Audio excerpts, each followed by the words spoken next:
तर राज्यामध्ये कुठेच एकत्र न आलेली ठाकरे आणि शिंदेंची शिवसेना चाकणमध्ये मात्र एकत्र आली आहे।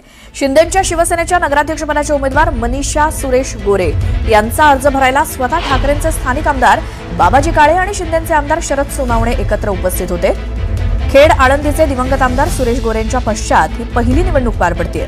दरम्यान दिवंगत आमदार गोरेंना श्रद्धांजली म्हणून आम्ही केवळ नगराध्यक्षपदासाठी मनीषा गोरेंना पाठिंबा दिलाय, त्यामुळे ही युती म्हणता येणार नाही अशा सूचना शिवसेना उद्धव बाळासाहेब ठाकरे पक्षाचे संपर्क प्रमुख सचिन अहिर यांनी दिल्याचं आमदार बाबाजी काळे यांनी सांगितलं।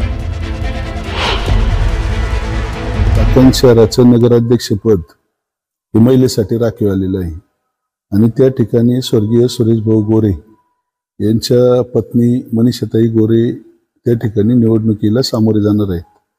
त्यामुळे तिथं गट तट पक्ष न पाहता सर्वांनी एक विचार केलेला आहे की चाकण शहरासाठी आपण एकत्र यायचं आणि त्या भूमिकेतून मग नगराध्यक्ष पदासाठी सर्व पक्षांना त्यांना पाठिंबा देण्याचं ठरवलेलं आहे आणि नगरसेवक या विषयावर आमच्याकडून जे निवडून येण्यास पात्र आहेत त्यांना मशाल चिन्हावर लढवण्याचा आम्ही विचार केलेला आहे।